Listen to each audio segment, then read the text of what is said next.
Good afternoon, everyone. In last lecture, we have started with the point that is pharmacoeconomics. So we have completed the points that are these are the contents of presentation. Then we have considered the definitions, few definitions of economic, health economic, and pharmacoeconomics. And then we have seen that is what are the aims of the approach of pharmacoeconomics. Then also we have seen the four E's of the health program evaluation, that is efficacy, effectiveness, equity, and efficiency. Then we have seen the history of the pharmacoeconomics, how it actually started.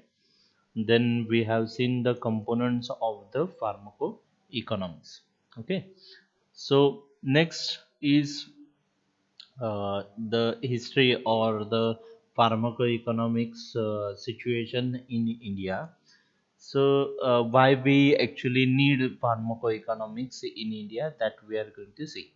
So, since 1961, the pharmaceuticals are fallen under price regulation in India. So, a total of 343 drugs, which are accounting for 85% of the drug market, was under price control in 1979. With successive policies, the number diminished, and now a mere 15 to 20% of the drug market is under the price control. So, therefore, drug prices are quickly spinning out of reach of the common man. Okay, so there is a vast difference or a vast contrast between the conditions in 1979 and the conditions which we have today. Okay, in 1979, only 343 drugs or molecules per se they were present in the drug market, and out of these 343, almost 85% of the drugs were under price control. But now we have thousands of new drug molecules in the market, and out of those thousands, only 15 to 20% under price control. So when only these many are under price control, it becomes very difficult for the common man to purchase the medications which have a higher cost. So it affects the economics of the medication. Okay, so we have to decide upon the alternatives, as we know that we have alternatives, multiple alternatives in the market. So if you consider one example of the statins, statins are used for in treatment of hyperlipidemia. Okay, so we have fewer molecules in that. That is, we have atorvastatin, lovastatin, then rosuvastatin, and all. Okay, so if you consider the prices of it, atorvastatin tablets you may get for like 40 to 50 rupees for 10 tablets. That is 4 to 5 rupees per tablet price. But when you consider a molecule like rosuvastatin, if you see, mechanism of action is the same, but rosuvastatin is a better drug as compared to the atorvastatin. But even though it is a better drug, the price which we have to pay for the rosuvastatin is also uh, much more than that of the atorvastatin. Around 15 to 20 rupees per tablet we have to pay for the rosuvastatin. And when we compare with the atorvastatin, it is almost three times or four times the price of the atorvastatin. Okay, so that's why we require pharmacoeconomics in the India. So pharmacoeconomics, it adopts and applies principles and methodology of the health economics to the field of pharmaceutical policy. So as we have already seen that pharmacoeconomics, it is nothing but the subfield of the health economics. Only thing that we are seeing over here is that we are applying the principles of the health economics to the pharmaceutical policy making. Okay, Pharmacoeconomic evaluation therefore makes use of the broad range of techniques used in health economics evaluation to the specific context of the medicine's management. So next is what is drug bill. So it is a document of government which states the various governmental policies that it has made for healthcare improvement in the country. Okay, so what it contains? It is actually a government document, and it states various government policies that it has made for the healthcare improvement in the country. Okay, so it gives percentage of GDP, gross domestic product, of that particular country that has allotted for the healthcare of the country. So before to the COVID era, the amount of money which our India was spending on the health cost was meager 0.6% or I guess 1.6% of total GDP. But with the COVID introduced into our Indian country, Indian subcontinent, what happened? Our expenditure on the healthcare, it increased, but it is not that much increase as compared to earlier times. It is only like a 1 to 1.5% increase in the expenditure. Generally the healthcare bill is 10 to 15% of total GDP. So this is the ideal condition that we must spend this much amount on the healthcare system. But it is not possible to us. But in case of Indian context, we are very less. If you see, the drug bill is only 0.3% of the GDP. This is in 2018. In 2021 it is much higher than this. Okay, so ideally it is saying 10 to 15%, but how much we are actually spending? It is only 0.3% of the GDP. So you can see it is very much less expenditure on the healthcare system. But still we were able to manage the COVID cases efficiently as compared to the countries, much developed countries than us. Okay, so what are the reasons for evaluation? That is, first one is the size of drug bill. Second reason is it is easy to measure pharmaceutical cost. Third reason is evidence of wasteful prescribing. Wasteful prescribing means what? Unnecessarily, the medicines are being prescribed uh, to all the patients. So many of times you can see that in the prescriptions you may find multivitamin tablets or many multivitamin products. Most of the time these multivitamin products are unnecessarily put into the prescription. Okay, one such medication I can remember of, that is Revital, which was marketed by the Ranbaxy. So the FDA has published a list of unnecessary medications, and it was there in that particular list. So Revital, many of time you must have seen the advertisements of it, that it revitalizes you or it provides you the energy which is required. So many supplements you will find in the market, they claim to do this. Okay, but actually if you regularly do exercise and have a full course meal which is cooked in your home, then you don't have to go for such supplements. Okay, so you need to eat properly. If you eat junk food, then you will have all sort of diseases. You need to take supplements. But when you have the vegetables or when you have the fruits, when you have the meal which is cooked in your home, then you don't require any kind of external supplements. Okay, so these external supplements they increase the medicine cost, and which is unnecessary cost. Okay, a wasteful prescribing. The next is perception that the pharma companies work for profits. That's why we require which is one of the reason for the evaluation of the pharmaceutical industry. Okay, the next multifactorial variability of the drug pricing. Okay, so why the drug pricing it varies, and what are the different factors that we are going to see. So the first is the sector in which the medicines are purchased. The price is often in higher in private sector due to distributors cost and profiteering.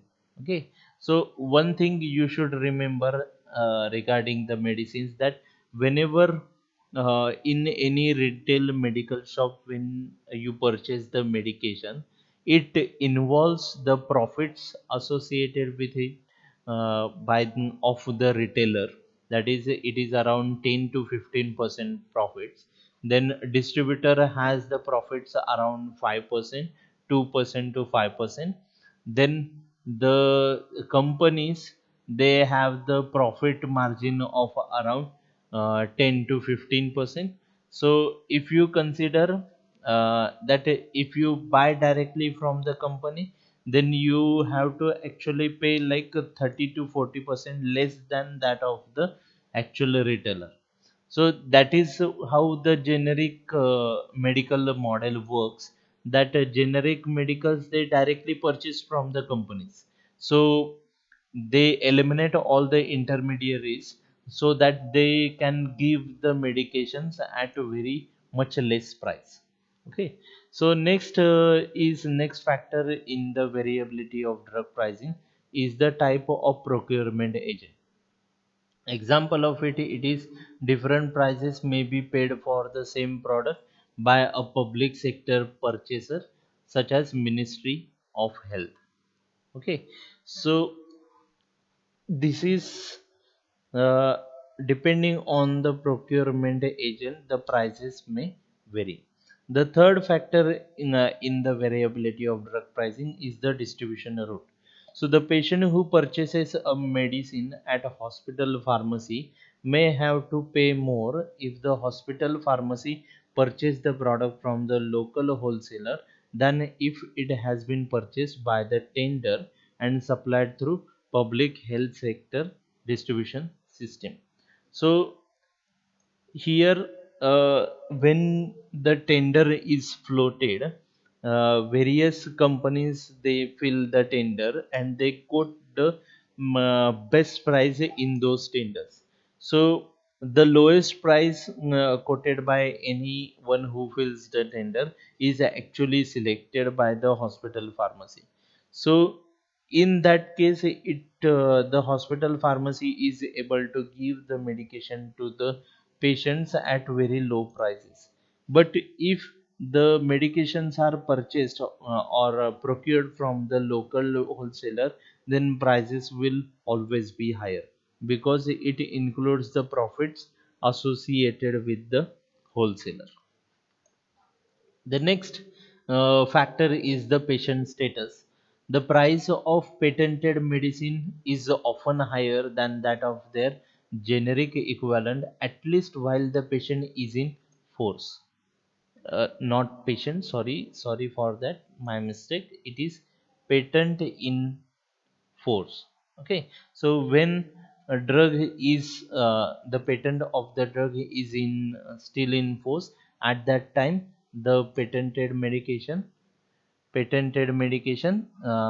is having the very high price.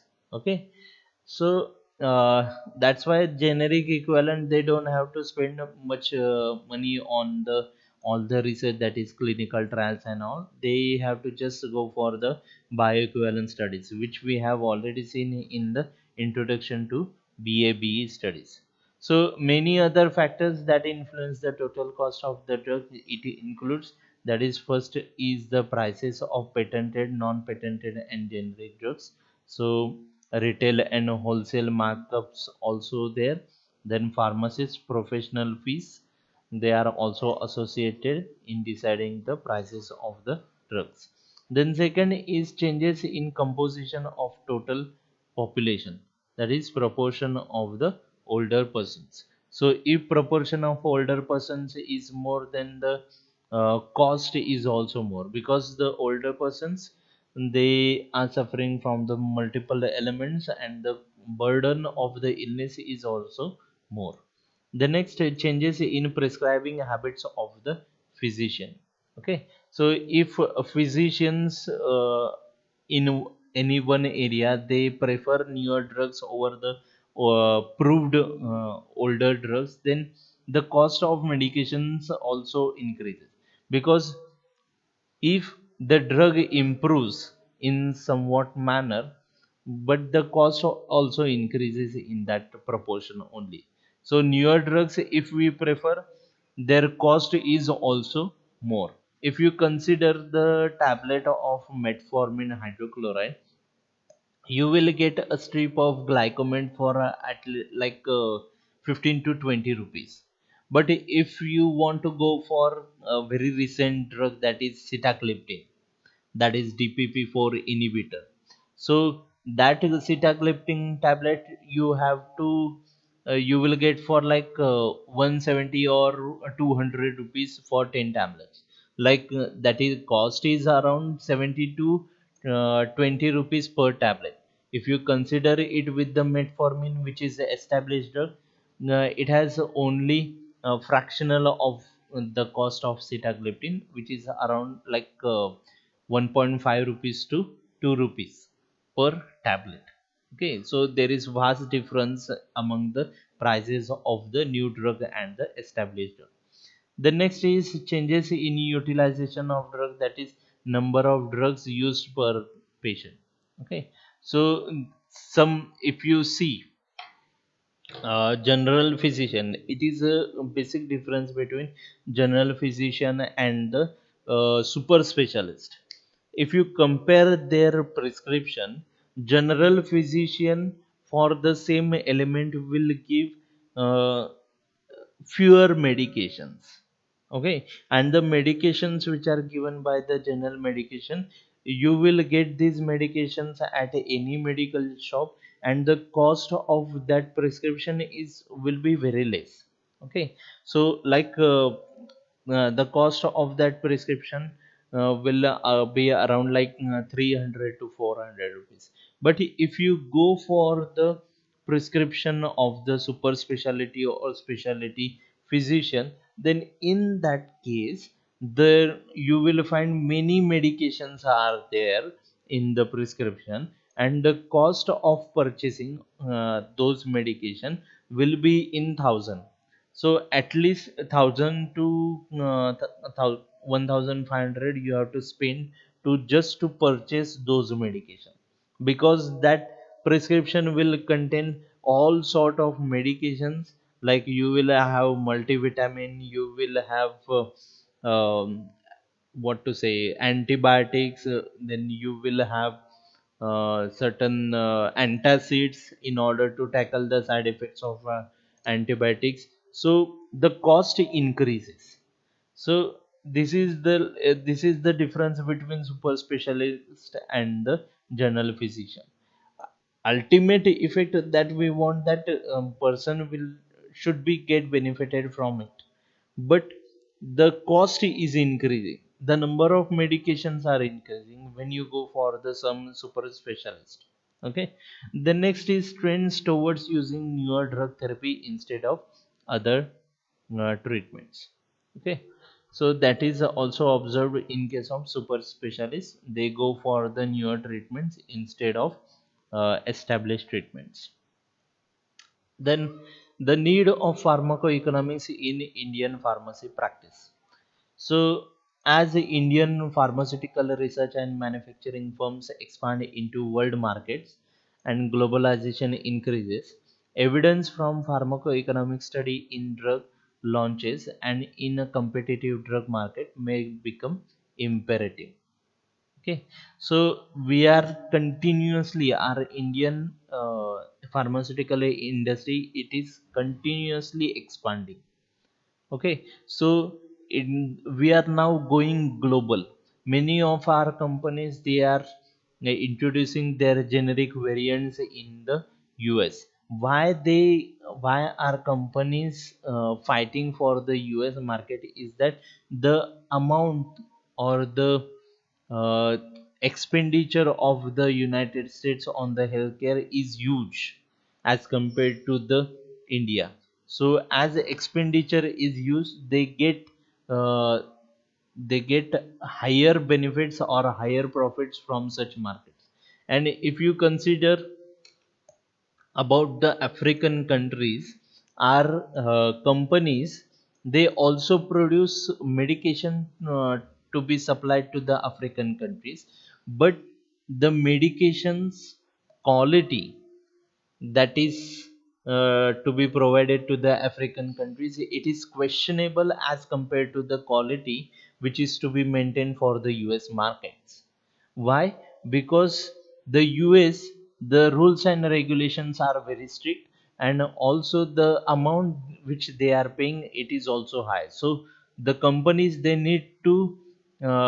need to what to say, pay very close attention or follow rigorous law in order to produce medication for the US markets.